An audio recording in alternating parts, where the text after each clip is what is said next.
Episode 3 की starting में देखते हैं अनकैनी काउंटर में कि सोमन एंड गोमुतुक एक लॉन्ड्री शॉप में जाते हैं जो कि बंद होता है, रात का टाइम होता है। तो वहाँ देखते हैं एक नोट छापने की मशीन होती है और फिर देखते हैं कि एक कोई भागता है वहाँ से लॉन्ड्री से। ये लोग पीछा करते हैं पर पकड़ नहीं पाते। जो सोमन होता है वो उसकी टैटू देख लेता है गले पे जो बना होता है और उसकी ड्राइंग बना देता है, जिसके बारे में गोमुतुक पता लगाने लगता है। अब मिस्टर मा जेल से बाहर आ जाते हैं। सोमन देख के हैरान हो जाता है और मिस्टर मा को रोकने की कोशिश करता है पर उन्हें रोक नहीं पाता। वो भाग जाते हैं। ये खबर पुलिस वालों और काउंटर के बीच में फैल जाती है। पुलिस मिस्टर मा की तलाश में लग जाती है। मिस्टर मा अपने मदर से मिलने जाते हैं। मिलके बाहर आने पर मिस्टर मा के पुलिस का से सामना होता है, पर पुलिस वाले मिस्टर मा की पावर के आगे नहीं टिक पाते। वहीं पे हाना एंड सोमून आ जाते हैं पर वो लोग पे उससे नहीं रोक पा रहे होते हैं। होंगपिल और सूजी ये सब देख रहे होते हैं। सोमून टेरिटरी जनरेट करता है, उसमें से हैना डिटेक्ट कर लेती है मिस्टर मा पर यहाँ मिस्टर मा भी टेरिटरी को देख सकते थे और उसमें वो रीड भी कर सकते थे, यानी कि वो हाना को भी देख लेते हैं और सोमून को, और उन दोनों को वार्न करते हैं कि उनका पीछा ना करें वो लोग। अब हमें नेक्स्ट सीन दिखाई जाती है, यंग एनकाउंटर्स के बीच में मीटिंग हो रही होती है। हन्ना कहती है पहले भी इविल स्पिरिट टेरिटरी को देख पाते थे पर टेरिटरी में हमको नहीं देख सकते थे। आखिर मिस्टर मार्क के पास इतनी पावर कैसे, जबकि किसी का मर्डर भी नहीं किया अभी तक। सोमन कहता है इविल स्पिरिट तो बुरे लोगों को ही पोसेस्ड करती थी, तो कैसे मिस्टर मा को कर सकती है। जोयोन कहता है क्योंकि मिस्टर मा का एक्सेसिव गुस्सा इविल स्पिरिट को अट्रैक्ट की। वेगन कहती है पता लगाना होगा कि आखिर मिस्टर माँ के अंदर अचानक इतना गुस्सा कैसे आ गया। नेक्स्ट सीन दिखाई जाती है, मिस्टर माँ की मदर का आज ऑपरेशन होता है, सारे काउंटर्स वहाँ जा रहे होते हैं। गोम तो कहता है जिस दिन मिस्टर माँ भागे थे उसके 2 दिन पहले उससे कोई मिलने आया था, पर किसी को कुछ नहीं याद नहीं। सब समझ जाते हैं ये हवांग पिल होगा। तभी जोगबम को हॉस्पिटल से हवांग पिल और सूजी की स्मेल आने लगती है। सब भाग के जाते हैं। इधर हवांग पिल और सूजी हॉस्पिटल में मिस्टर मा के मदर को मारने आए होते हैं ताकि मिस्टर मा का गुस्सा और बढ़ सके, पर सोमन टेरिटरी जनरेट कर देता है। इसकी वजह से हवांग पिल और सूजी भाग जाते हैं क्योंकि मिस्टर मा टेरिटरी के अंदर जो कुछ होता है उसको देख सकते थे, और अगर ये लोग इस वक्त भागे तो मिस्टर मा देख लेंगे और इनके खिलाफ हो जाएंगे।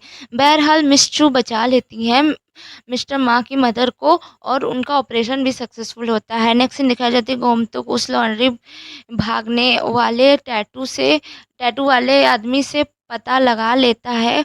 वो आरआरजी गैंग का मेंबर है, जो ली जंग ची जो बगदू कंपनी के सीईओ है उसका आदमी है। ये सारे मेंबर मिस चू और हैना भेस बदल के उनके अड्डे पे पहुंच जाती हैं और लॉन्ड्री से भागने वाले लड़के को हैना दौड़ा लेती है। उसका नाम लीचुल होता है ना, उसकी मेमोरी रीड कर लेती है, पर मिस चू थोड़ा परेशान हो जाती हैं लीचुल को देख के। हैना कहती है लीचुल ली जंग ची के साथ स्कैम में मिला हुआ था, उसने ही पैसों को हटाया है और ली जंग ची जिंदा है, उसने मारने का झूठा नाटक किया है। सारे काउंटर शॉक होते हैं। सोमून कहता है अगर हमें मिस्टर मा को रोकना है तो बैगदू स्कैम का केस सॉल्व करना होगा। हैना बताती है कि सूजी और हवांग पिल को पहले से ही पता है ली चंग जी जिंदा है। मिस चू के फ्लैशबैक से पता चलता है जब ये काउंटर्स बनी थी पहली पहली बार तो इनका पहला केस होता है, तब वो डर रही होती हैं बहुत ज़्यादा। मिस चू देखती हैं कुछ गुंडे मिलके एक स्कूल लड़के को परेशान कर रहे हैं, उससे मारने वाले होते हैं नाइफ से। तभी मिस चू जाके रोकती हैं और बचाने लगती हैं, पर वो बचा नहीं पा रही होती हैं। मिस चू को नाइफ गुंडे स्टैप करने वाले होते हैं, पर तभी सामने वही लड़का आ जाता है और उसको चोट लग जाती है। वो लीचुल होता है। तभी गोमतुक आके गुंडों की पिटाई करता लगता है। मिस चू बहुत डर जाती हैं। वो अपने हाथ से लीचुल की घाव को ढकने लगती हैं। तभी अचानक लीचुल का घाव ठीक होने लगता है। गोमतुक कहता है मिस चू वाओ, आपके अंदर हील करने की पावर है। मिस चू लीचुल से वादा करती है अब वो सबको हील करेंगी जिनको नीड रहेगी। नेक्स्ट सीन दिखाया जाता है मिस्टर पार्क हॉस्पिटल से गायब हो जाता है। सूजी ने ही उसको बाँध के एक खाली बिल्डिंग में लाई होती है और दूर से हवांग और सूजी देख रहे होते हैं। इधर मिस्टर मा आ गए होते हैं में पार्क को मारने पर सोमन और हैना टाइम पे आ जाते हैं पर बचा नहीं पाते पार्क को। मिस्टर मा पार्क की सोल को खा लेते हैं फिर हैना एंड सोमन पे अटैक करते हैं। हैना के पेट में सरिया घुस जाता है और सोमन और मिस्टर मा के बीच में बहुत भयंकर लड़ाई होने शुरू हो जाती है। इधर सूजी हैना से लड़ने आ जाती है, हैना जख्मी होती है इसलिए लड़ नहीं पा रही होती है और ज़्यादा जख्मी हो जाती है। इधर मिस्टर मा हार गए होते हैं, सोमन उनकी इविल स्पिरिट को समन करने वाला होता है, तभी हवांग आ जाता है और सोमन और हवांग के बीच में भयंकर फाइट चलने लगती है। हवांग भी हारने लगता है तो वो मिस्टर मा के साथ भाग जाता है। इधर बाकी के काउंटर्स भी आ जाते हैं और वो हैना को बचा लेते हैं। हैना की हालत बहुत ख़राब होती है पर मिस चू अपने पावर से उसको हील कर देती है। वीगन इन काउंटर्स को बताती है अगर मिस्टर मा हवांग के साथ मिल गए तो वो कंप्लीट इविल स्पिरिट बन जाएंगे, मतलब तब जो सोमन टेरिटरी जनरेट करेगा उससे इविल स्पिरिट की पावर बढ़ेगी। नेक्स्ट सीन दिखाई जाती है सूजी हवांग के साथ साथ छोड़ जाने की वजह से उसका साथ छोड़ देती है और वोंग को मार के उसकी सोल को खा लेती है और थोड़ा स्ट्रांग बन जाती है। नेक्स्ट सीन दिखाई जाती है हाना से मिलने धोबी आता है, सब उसके साथ मिलके खाना खाते हैं अच्छे से, पर सिवाय जगबम के क्योंकि वो जेलस हो रहा होता है। फिर हैना को उससे घर छोड़ने को भेज देते हैं।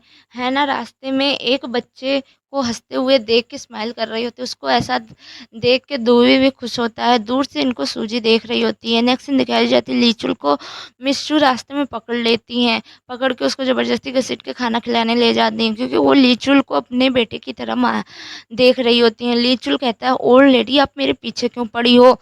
उधर देखते हैं हवांग मिस्टर मा को बता देता है कि ली जंगची जिंदा है, इससे मिस्टर मा का गुस्सा और भी बढ़ जाता है। मिस चू लीचुल को घर छोड़ के उसको चली जाती हैं पर चुपके से उसको देख रही होती हैं। तभी वहाँ गोमतुक आ जाता है, वो भी लीचुल को पहचान गया होता है। लीचुल के घर जंगची का गुंडा लीचुल को मारने आया होता है पर गोमतुक और मिस्चू उससे टाइम पे पहुँच के उसे बचा लेते हैं और उस आदमी को पकड़ लेते हैं। नेक्स्ट दिखाई जाती है दोवी हना को मिलने बुलाता है और वो आज हैना को प्रपोज करने वाला होता है। हैना समझ जाती है और वो साफ मना करने के जाने लगती है पर कुछ दूर पे जाके वो मुड़ के देखती है तो दोई को सूजी ने पकड़ रखा होता है और दोई को फेंक देती है। फिर अब हैना और सूजी के बीच में फाइट होने लगती है। सूजी हैना को मारने आ रही होती है पर बीच में दोई आ जाता है जिससे उसको नाइफ स्टैब हो जाता है। हैना रोने लगती है। अब हैना रेडी हो जाती है